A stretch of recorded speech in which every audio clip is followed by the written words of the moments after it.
I'm Dan Kurtz-Phelan, and this is the Foreign Affairs Interview.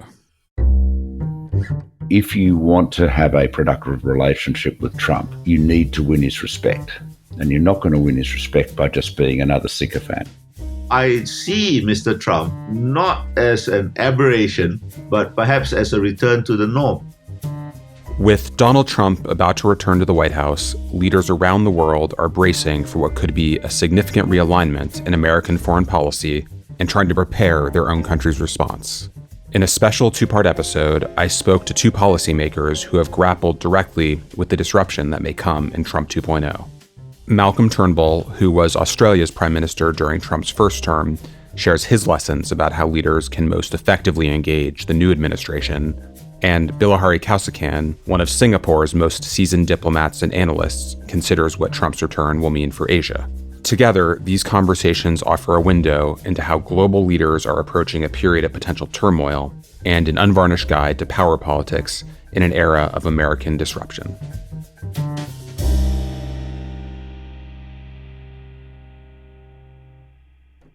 Prime Minister Turnbull, thank you for joining me, and thank you for the piece you wrote in Foreign Affairs several months before the U.S. election on how the rest of the world should deal with Donald Trump, drawing on your own experience doing so last time around. I know it's being read closely in a lot of capitals these days.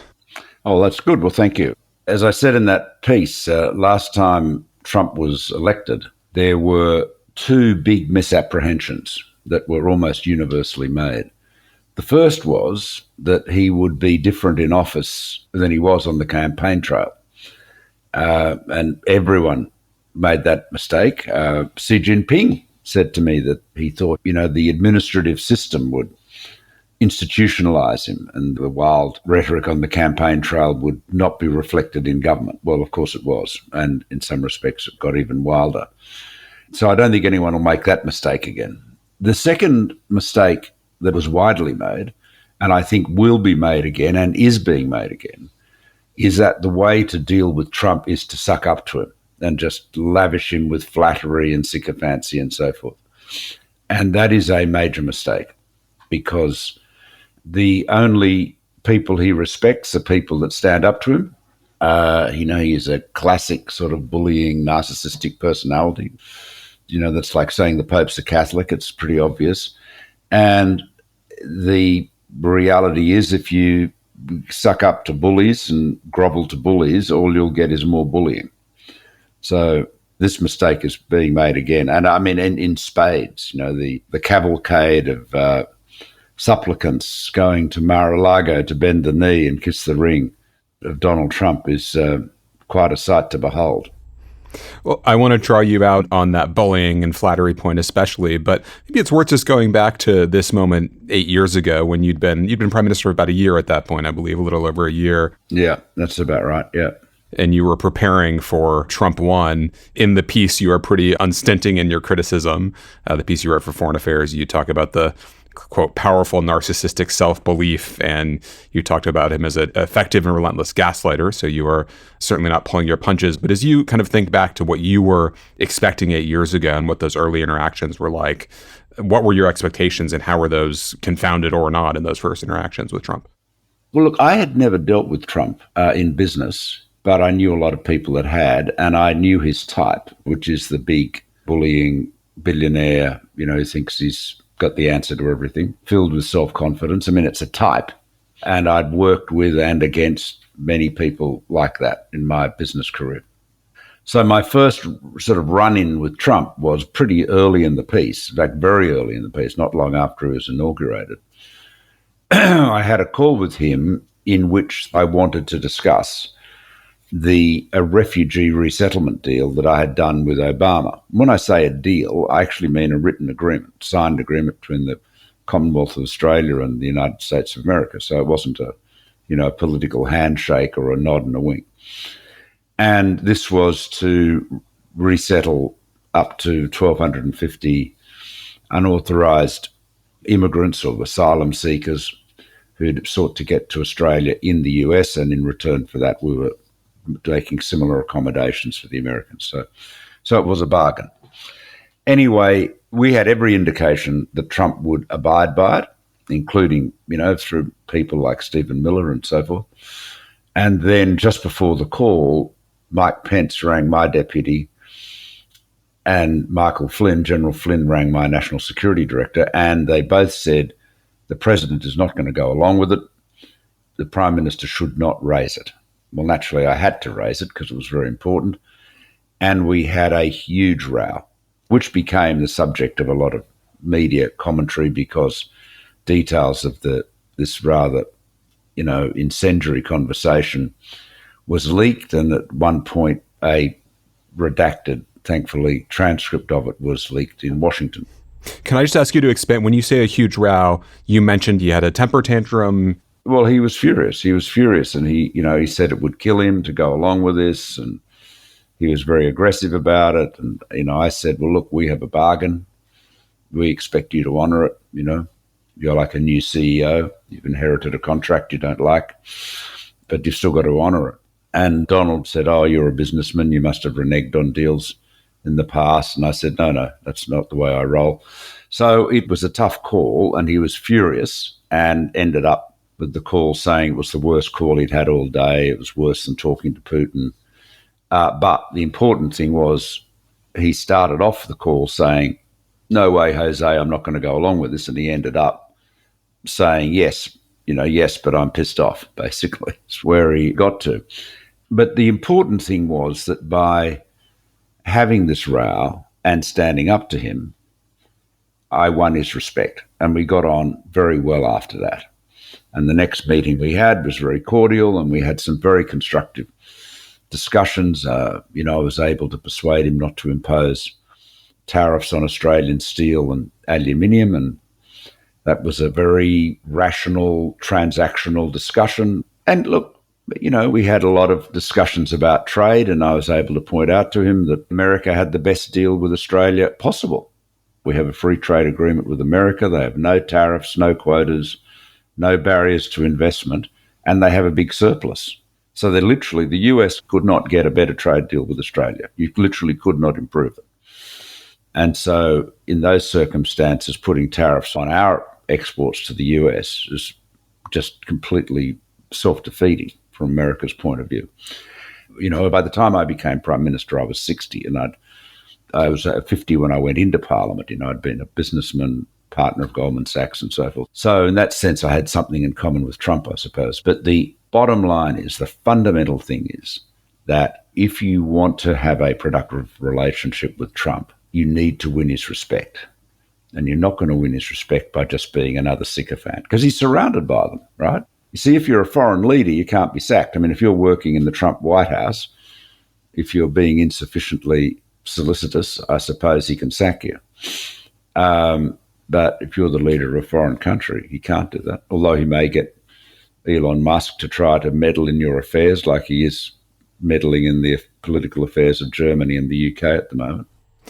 The model that is often held up as the way to deal with Trump as a foreign leader is Japanese Prime Minister Shinzo Abe. And the way that's talked about is that it really is about flattery and, playing to Trump's ego and going and bringing him golf clubs and presumably letting him win on the golf course and all of that. Do you think that's the right way of understanding the Abe approach? I don't.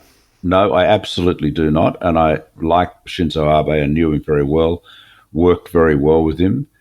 I think Trump treated him pretty badly, disrespectfully often. I don't know that he got much out of Trump. He was very anxious about offending Trump. For example, when Trump pulled out of the Trans-Pacific Partnership, which he'd said he would do in the campaign, so it came as no surprise, I believed that we should continue with it without the United States. So the key country to persuade to do that was obviously Japan, because once the US was out, Japan was the largest remaining economy, among the 11 countries that were left. And Abe was very concerned that it would upset Trump or offend Trump. He was really anxious about that. And, I was able to persuade him. I said, look, it's a case of out of the room, out of the deal. The Americans have stepped out of it. They can't complain if we keep going with the deal. And, frankly, if we keep the deal alive, and we did. It was now called the CPTPP, is up and running and has been for some years, and the UK has recently joined, that the Americans will always effectively have an option to rejoin it at some point if they want to. Whereas if we'd just done nothing for 6 months, it would have just been a pile of papers in a lawyer's office, and you never could have revived it. But I'm not quite sure why people regard Abe's relationship as being successful. It depends what you're trying to achieve. If your political objective as a foreign leader is to have a affable, backslapping, mutually complementary sort of relationship, well, I guess flattery and golf and all that stuff helps. But if you actually want to get things done, and if you want to protect your interests, then you've got to basically win his respect, and you've got to be able to stand your ground. I mean, Japan was hit with those steel tariffs, and they export a lot more steel than we do. Hell of a lot more. So with great respect, I don't think there's any evidence that flattery approach. I mean, there's obviously always a degree of flattery. Every diplomatic relationship involves some courtesies. But if your only objective isn't, quote, not to upset Donald Trump, then that means he will do what he wants and get what he wants rather than what you want.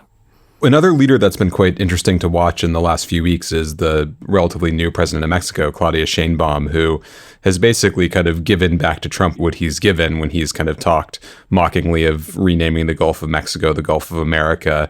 She, I believe, suggested in return that the United States should be called America Mexicana, and she kind of occasionally has retorts like that. Do you see that as a reasonably smart response? Yeah, of course it is. Yeah, I mean, and Trump can't complain about that. I mean, this is a guy who just breaks all norms of behavior. You've got to give back as good as you get from him, I think. Obviously, headlines both in the United States and many parts of the world have been dominated by Trump's threats over Greenland and the Panama Canal and Canada in the last few weeks. There are some people who are kind of straining to see, method in the madness, that there's a kind of Trump strategy at play. Do you see any validity to that? And then if you were advising the leaders of Denmark and Panama on how to both make sense of and how to respond to these kinds of threats, what would you tell them?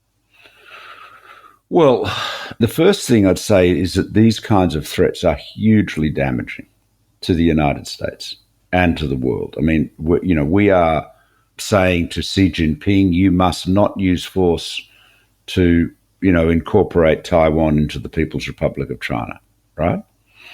And Trump's administration is full of people to whom that is a very important objective. We're saying to Putin, you have no right to try to seize Ukraine, and your invasion is wrong and illegal and criminal and all those things. If at the same time the United States president or president-elect is saying, I won't rule out using military force to seize Greenland and the Panama Canal, well, I mean, essentially what that is saying is might is right. So you're in a position where Xi Jinping can say, well, hang on, Greenland has never been part of the United States. There is no connection there. Taiwan, has been a part of China in the past. Xi Jinping would say China, the PRC, has a much more legitimate claim vis-a-vis Taiwan than the United States has vis-a-vis Greenland, let alone the Panama Canal. Shinzo Abe had a policy which we all agreed with. It was really a slogan, I guess, the free and open Indo-Pacific. That was about asserting that might should not be right. That, to quote Lee Kuan Yew, that we didn't want to live in a world where the big fish ate the little fish and the little fish the shrimps. And so we wanted to maintain the rule of law, to respect other countries' sovereignty and so forth. And that's been American policy.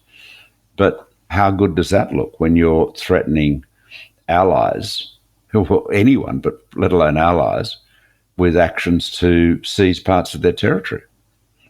So it's just hugely, hugely unhelpful. I mean, there must be so many very capable, very thoughtful people who are going to serve in his administration who would be just quietly tearing their hair out about this, because it just undermines the credibility of America's case against Xi Jinping vis-a-vis Taiwan, let alone Vladimir Putin vis-a-vis Ukraine. I mean, we'll never forget, when Putin invaded Ukraine, Trump's immediate reaction was to say it was a genius move. This is completely at odds with everything we've stood for. It's at odds with the UN Charter, etc., long list.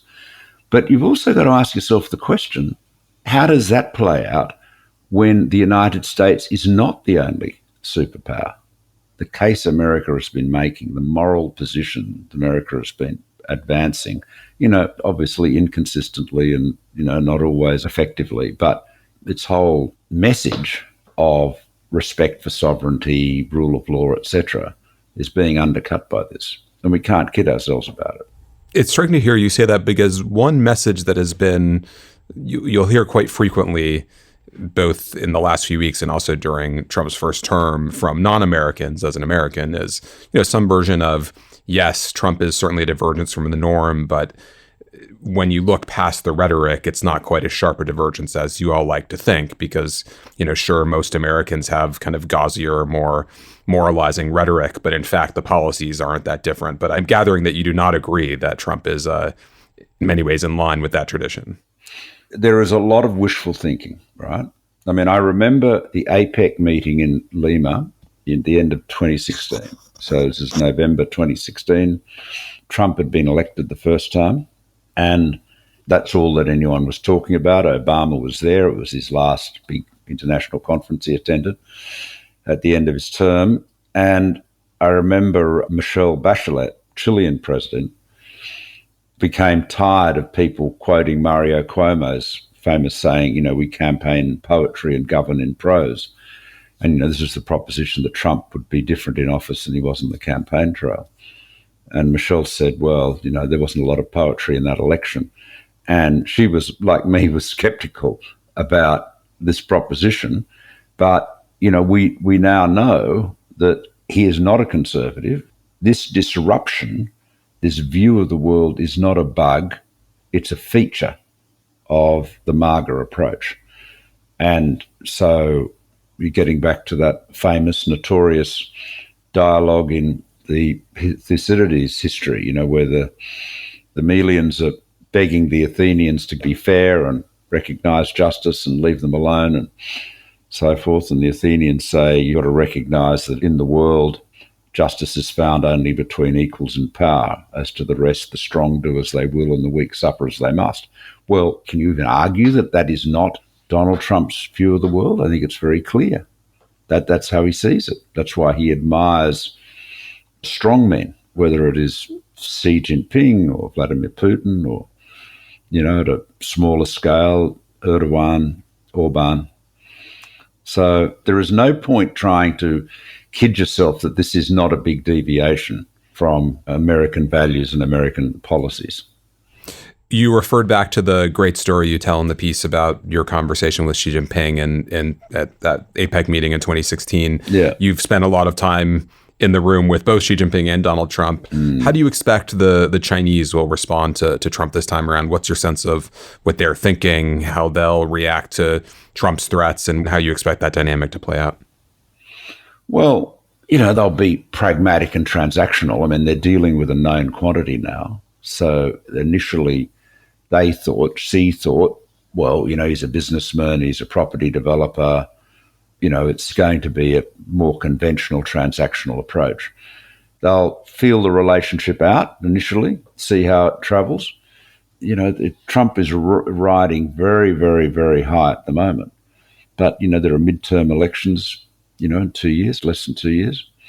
So if in 2 years' time, inflation is still high, if interest rates remain high, Trump will struggle to maintain his majority in the House of Representatives, for sure. And I mean, most presidential parties do go backwards in the midterms. And, then he's got 2 years left.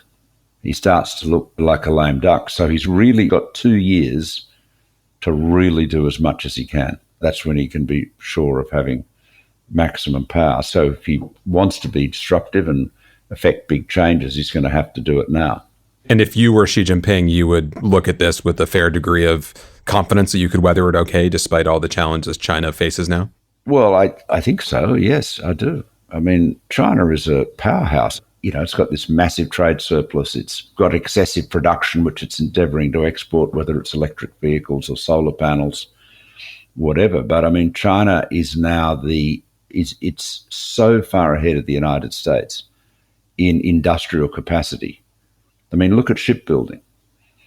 I've read estimates that China has, some say 50 times. I've read one estimate says China has 250 times the shipbuilding capacity of the United States. In the clean tech technologies that are so important to the world, whether it is electric vehicles or solar panels or wind turbines or batteries or electrolyzers, China is overwhelmingly dominant in all of these areas. So yes, they've got, economic challenges for sure, but they are in a much stronger position vis-a-vis the United States in 2025 than they were in 2017. You'd have to say that. What about the American allies in Asia? I mean, so much of the Biden Asia policy, so much focus has been on shoring up those alliances, building new kinds of groupings, whether that's AUKUS or upgrading the Quad, the diplomacy between Japan and South Korea.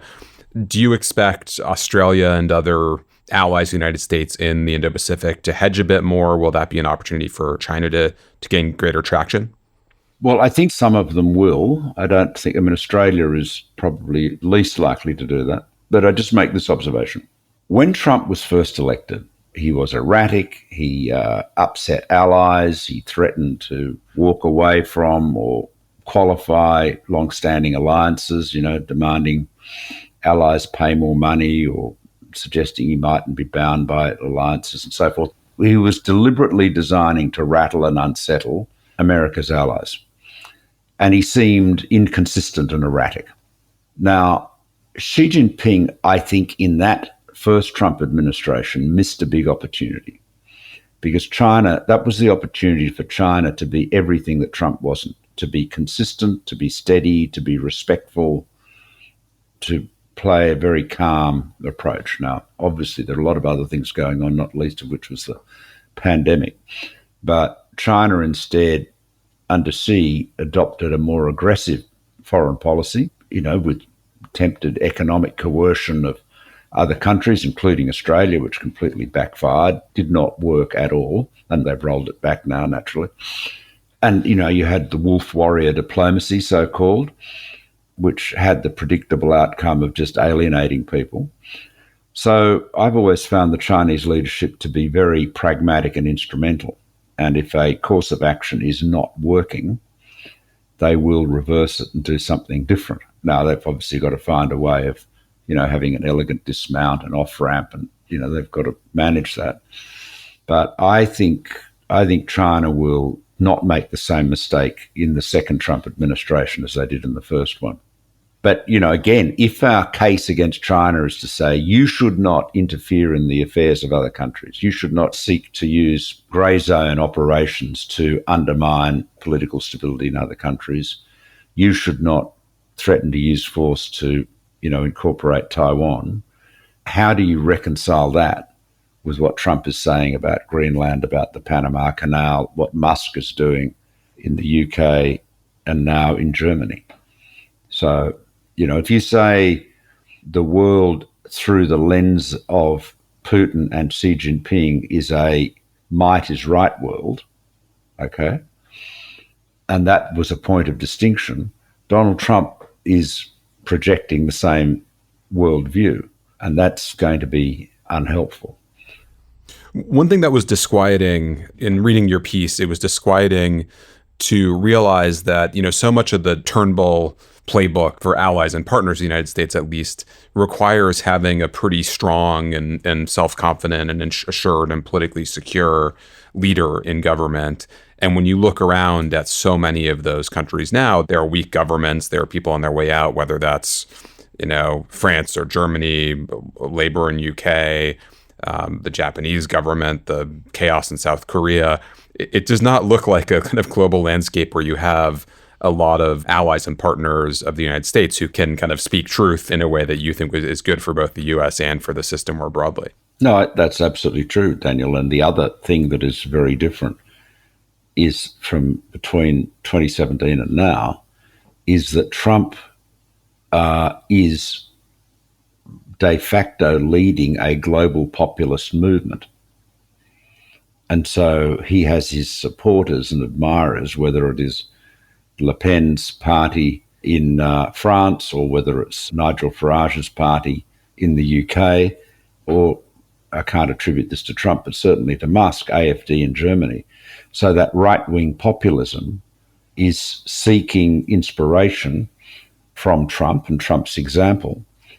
And so a leader has to work out how do they manage the relationship with Trump, stand up for their own country and their own interests, but at the same time protect themselves against their political rivals on the populist right in their own country, using any difference they have with Trump as a stick to beat them with at home. As you look at the next 4 years, to end on a down note, I suppose, as you look at the next 4 years, what worries you? What do you see as the greatest global risk as you imagine Trump 2 and how it might play out on the global stage? Well, I think the greatest risk is obviously war, but Trump is not a warmonger. So that's one thing. But the other concern is, will he, in his might is right view of the world, will he simply seek to assert dominance in the Western Hemisphere, Panama Canal, Greenland, and, give Xi Jinping a free hand with Taiwan and impose a peace deal on Ukraine, which gives Putin much of what he wants too. So this is the difficulty that we've got. We've had traditionally American administrations who had a very different view of the world to Xi Jinping and Vladimir Putin, just to pick two. I mean, do you tell me you have a wonderful perspective at foreign affairs? I mean, does Trump have a materially different view of the world than Xi or Putin? Well, he says fairly outright that he wishes he had the freedom of action that they do in many cases. That's right. He says the quiet bits out loud. I mean, he's basically saying that might is right. Now, that has all sorts of consequences. And of course, you run the risk that America, as I said, America is not the sole superpower any longer. We will end on that appropriately sobering note. Prime Minister Turnbull, thank you for the fantastic piece, and thanks for doing this today as well. Well, thank you very much. We'll be back after a short break. And now for my conversation with Bilahari Kausikan. Bilahari, thank you for your trenchant piece in the new issue of Foreign Affairs. It's called Who's Afraid of America First, and for joining me today. Well, thank you for inviting me. So to start, much of the piece, of course, looks forward, but I want to start by going back to Trump's first term. You're aware of the way those of us in the American foreign policy world argue about the Trump foreign policy that time around. But I'd be interested to hear how it looked from your vantage, how it looked from Asia, and how you see the Trump 1 foreign policy as we try to understand what's going to happen in Trump's second term.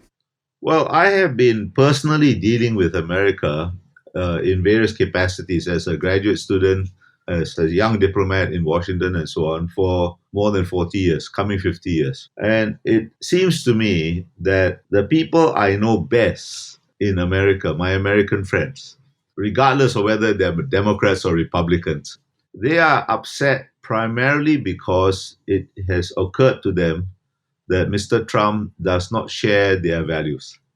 However, the last election has shown about half of America doesn't share their values either. And us in Asia, we share many of your values, but not all of them. So we are less upset, shall we say. Or we are not upset about the same things. We are concerned about his policies towards China. We are anxious about China. There are anxieties about China, but we don't want to see a huge conflict or huge confrontation between the US and China. We are concerned about his trade policies, but his trade policies are not unique. American attitudes, political attitudes towards trade have fundamentally changed. It's not going to go back, I don't think, not in my lifetime anyway. So it's a new America. And we'll just have to deal with it. And as I wrote in that piece that you kindly published, we have always dealt with the United States on the basis of common interests, not common values. And that's perhaps a more stable and a calmer way of dealing with America as it has evolved after the Cold War. Mr. Trump is probably the first truly post-Cold War American president. What do you mean by that? I mean, the Cold War was an existential struggle between two systems. Now, you have a formidable peer competitor in China. You have a very dangerous competitor in Russia, Putin's Russia. You have the capability or the capacity or the inclination of countries like Iran and North Korea to cause mischief, dangerous mischief, should not be underestimated. But none of them is an existential threat to America. So therefore, as I wrote, why should Americans pay any price, bear any burden to uphold international order? You have to look to yourself first after almost half a century of sacrifice from the Second World War through the Cold War. So I see Mr. Trump not as an aberration, but perhaps as a return to the norm. Big countries like the US, India, Brazil, China, they more naturally look inwards than outwards. And that has been your history if you look at American diplomatic history in the longue durée. It's only episodically you engage yourself outwards. And the last kind of 50 years from 1941 to 1991, when the Soviet Union collapsed, was perhaps, if you look at it in the longue durée, an aberration. We're now back to the norm, and we better get used to it, all of us. So you've talked about the shift in views of China in Washington, and you knew where they were when you were Singapore's ambassador to the United Nations in the 1990s. You know how that debate has shifted in the United States. What's your assessment of the wisdom of the new consensus on China in the United States? The message from Singaporeans and others in Southeast Asia is don't make us choose between the two. But how do you see the evolution of American policy here? Look, from 1972 to circa maybe 2010, 2011, 2012, the overall emphasis of US-China relations was on engagement. Of course, there was a competitive dimension. There were periods of tension over Taiwan, over human rights, Tibet, and so on, right? But overall, it was on engagement. That is now flipped. It is on competition. And I think this is quite natural because competition, at least the threat of conflict, these are inherent qualities of international relations. What brought the US and China together was a common concern over the Soviet Union. No Soviet Union, it was almost inevitable that it would drift back to a more competitive dynamic between two major powers, very different major powers. What we would not like to see, and nobody will join you in this in Asia, even your closest allies like Japan, South Korea, Australia, is a demonization of China. This is not a country of Fu Manchus, fiendishly clever people plotting to take over the world. They make a lot of mistakes and they are not in very good shape these days. Not just economically, but geopolitically. Who are their friends? Pakistan? Is that an asset or a liability?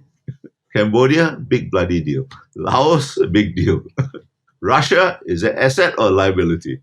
The very fact you can ask these questions is an answer of sorts. Now, when we say we don't want to choose, and my own country is one of the most assiduous users of that phrase, what we mean is really that we want to choose according to our interests. And our interests may take us in different directions in different domains. If I may use Singapore as an example, right? In the military security domain, we have chosen long ago. You got to be living under a rock if you don't know that we have chosen in the direction of the West generally and the United States specifically long ago. And we're not going to change that. On the other hand, on certain political issues, the idea that certain rights are universal and therefore it gives other countries a right to interfere in our internal affairs, our general attitudes are much more aligned with China and indeed with Russia, which disconcerts our American friends sometimes. And as far as economics is concerned, international law and prudence permitting, we move in different directions. So we don't see that we need to line up all our ducks in one direction or another. What we don't want to see is you getting into a confrontation or you demonizing China. Nobody will join you. Even your best friends in Asia will not join you. There's a fairly common view among American policymakers and observers of China that, especially in Southeast Asia, but in kind of Indo-Pacific more broadly, China's really seeking to displace U.S. power and establish its own sphere of influence, its own primacy or hegemony. I imagine you think that analysis is wrong. Is that fair? No, I think that is China's goal. But I think it will fail. In fact, it has already failed. You just look at the vast swath of countries from Northeast Asia down through Southeast Asia into the South Asia. Japan and Korea, they're never going to submit to China. Both Koreas, by the way, North and South. Because a large part of Japanese identity and Korean identity is not being Chinese. Go down to Southeast Asia, Vietnam, a large part of Vietnamese identity is not being Chinese. Indonesia is a huge country, an ancient country. It will never submit to any other country. It's not going to be subordinate to any other country. You go India. India is as ancient and as vast, a larger country population-wise nowadays than China. It's never going to submit. There are only very few countries that are completely beholden to China. Maybe Pakistan, I mentioned, Laos, Cambodia. Even Cambodia is hedging. And are these consequential countries? So China has that ambition, that's for sure, I think. It has imagined a role it played maybe in the Ming Dynasty, which was much more ritual than reality. And it wants to recreate that kind of hierarchy. But it has already failed. It cannot succeed.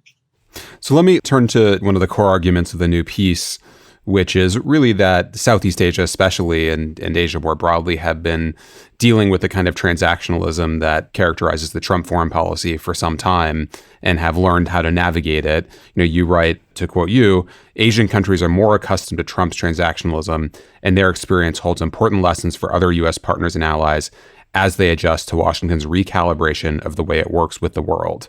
As you look at the Asian experience, what is the secret to that success, such as it is, and what are the lessons that you think other players, they navigate this upcoming Trump administration, should bring to their own foreign policies? I think Europe will have the most difficulty because Europe has deluded itself that its relationship with the US is based on common values.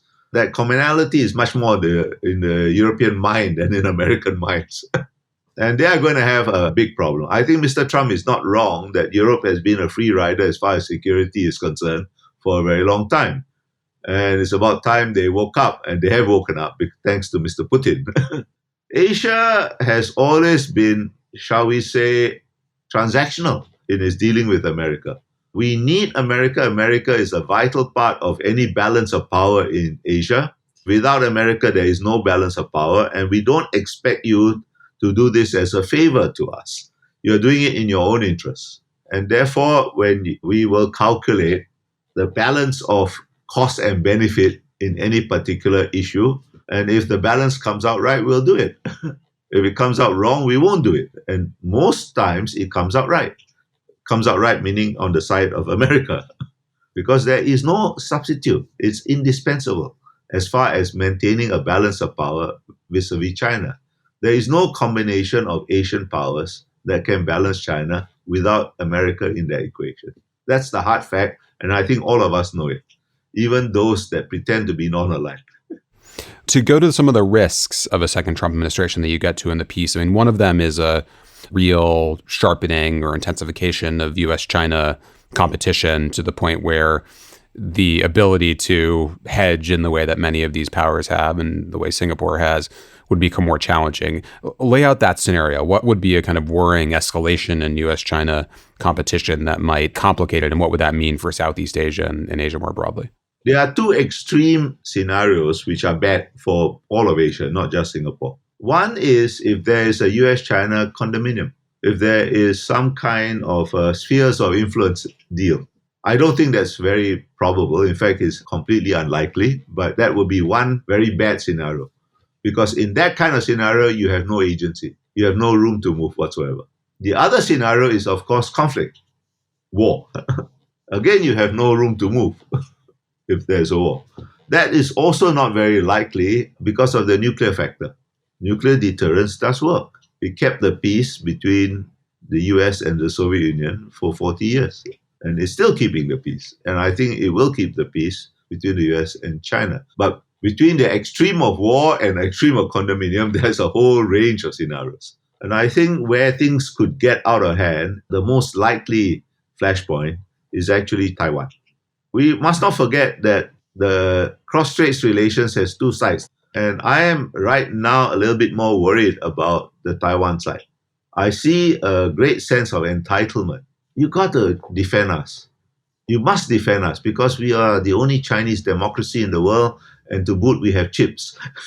And now that's a very dangerous frame of mind, in the context of Taiwanese domestic politics. The danger of Taiwan is it lies at the intersection of three sets of domestic politics: Chinese domestic politics, Taiwanese, and American domestic politics. And that can get quite hairy. So I think if Mr. Trump brings a bucket of cold water on this sense of entitlement to Taiwan, it's all to the good, They should get real. Let me go to one of the other risks that you lay out in the piece, which is trade, is tariffs, which is, of course, very central to Trump's view of the world. So much of Singapore's success and so much of what you talked about in talking about that orientation, strategic orientation of Singapore earlier, was about trade and about economic access. Trump already has disrupted key elements of the global trading system and global economic system. He very well may further disrupt them in a second term. What are the risks there, and what would a major trade war, a major escalation in tariffs mean for Asia more broadly and for Singapore specifically? Generally speaking, I think the world economy is in a fragile state. Now, I don't think globalization can be reversed. It will become patchy, it will slow down. It has already become patchy, it has already slowed down, but I don't think it can be reversed. The danger is twofold, I think. One I wrote about in that article is that I think it can push China, which is facing deep structural problems anyway, into a vicious cycle of slow growth. And that will frustrate China, and what a frustrated China will do, is anybody's guess. But in Southeast Asia, the three countries that have huge trade surpluses with the US and therefore are in the sights are Vietnam, Malaysia, and Thailand. Now, Vietnam is a kind of separate case, but Malaysia and Thailand are teetering on the brink, in my assessment, of falling into a middle income trap. Nothing to do with Trump, by the way, it's their own domestic reasons. But if there is a huge push against them because of their large surpluses, and those surpluses are very largely China backdooring through Malaysia and Thailand to export to the US, similar to Mexico, for example, it is what Mexico has been accused of. That may push them into the middle income trap. Now, what that means for the intra-Southeast Asian politics is anybody's guess, but it is not going to be a positive for sure.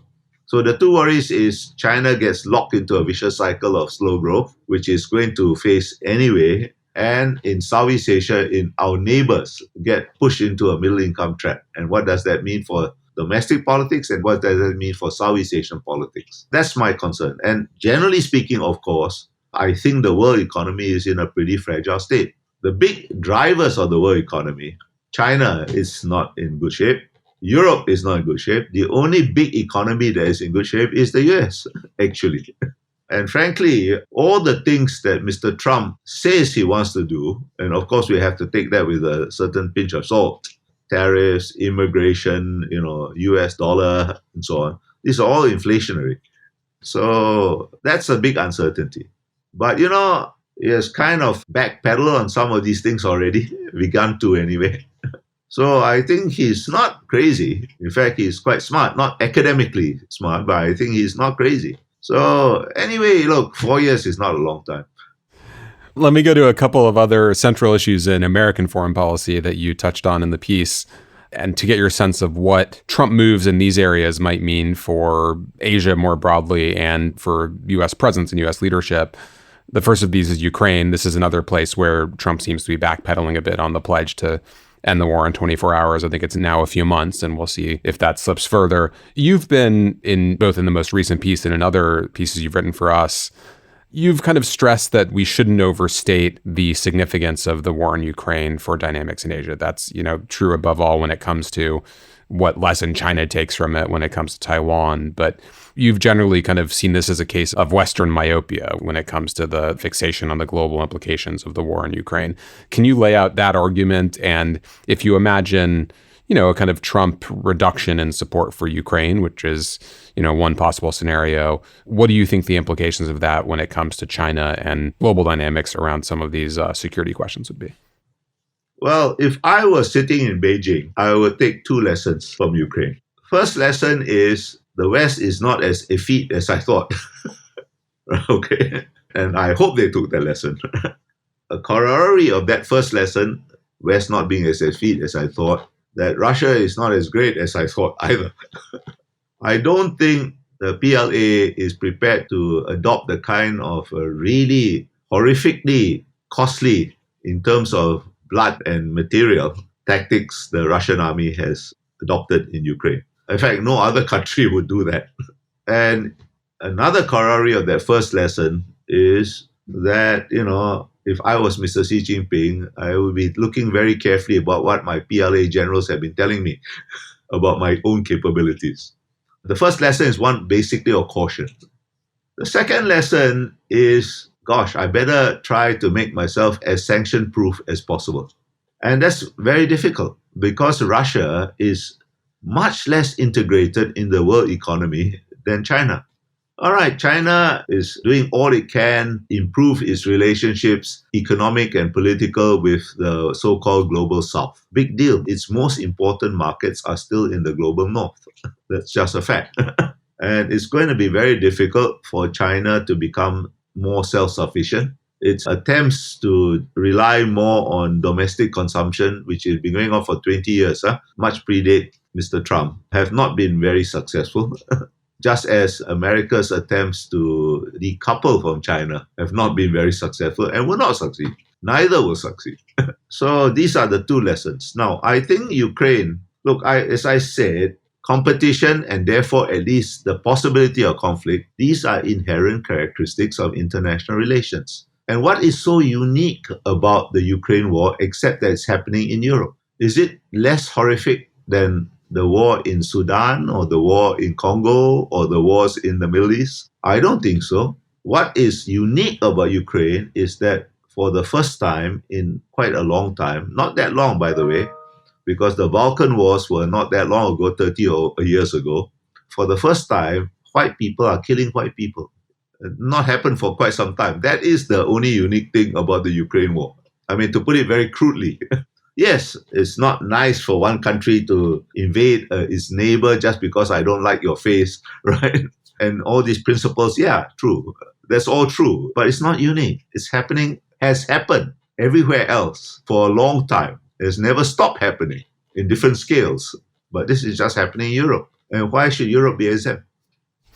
What about, to go to one of the other conflicts you mentioned, the Middle East? How do you expect Trump policy in the Middle East, whether that's towards Israel and Gaza or Iran, to affect global dynamics? I think this is an endemically unstable region. But what the whole war in Gaza, the last year and a bit war in Gaza has proven, is that there's only one external power that matters. That's the United States. China's Middle East policy has been exposed as hollow. Russia has got its hands full in Ukraine. It has been unable to affect developments on the ground. So only the US. And the US has been acting as offshore balancer in the Middle East quite effectively. There have been a number of Southeast Asian governments that have been very outspoken about Israel's conduct of the war in Gaza and quite critical of the U.S. for its support of Israel. Most of those have large Muslim populations or Muslim majorities. Do you see a cost to U.S. power in the region from its Middle East policy, or will that kind of come out in the transactions, to go back to your earlier formulation? Well, I think there are two main countries, Malaysia and Indonesia, and they're not the same. Malaysia is playing a very dangerous game. It's got a very close relationship with Hamas. It's been facilitating Iran's breaking of sanctions, particularly oil exports. Indonesia is a different issue. The war in Gaza broke out when the Indonesian presidential election was in full swing. And it was very remarkable that all three presidential candidates said what they have to say in a Muslim majority country and then just left it alone. They didn't try to exploit it. Malaysia, they're all falling over each other to show how close they are to Hamas. So I think you have to make that distinction. Indonesia, under Mr. Prabowo, who is now president but was the defense minister, significantly improved its defense relationship with the US. I don't think that's going to change. They're going to say what they have to say about the Middle East and so on. That's mainly domestic politics. But I don't think their strategic calculations are going to change in any fundamental way. Malaysia is a bit divided. I think their military security establishment has one view. Their political and foreign policy establishment is a different view. But Indonesia is much more consequential than Malaysia in the overall kind of geopolitical thing. Well, as we see how the second Trump administration's foreign policy unfolds over the coming weeks, there is much in your piece and in this conversation that will, I think, help provide a bit of perspective and a useful bit of perspective. So thank you, Bilahari, for the piece. It's called Who's Afraid of America First, and for joining me today. Thank you for having me.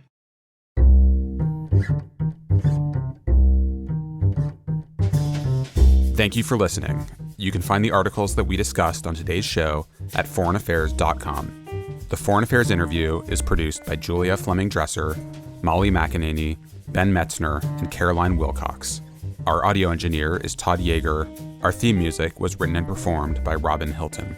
Make sure you subscribe to the show wherever you listen to podcasts. And if you like what you heard, please take a minute to rate and review it. We release a new show every other Thursday. Thanks again for tuning in.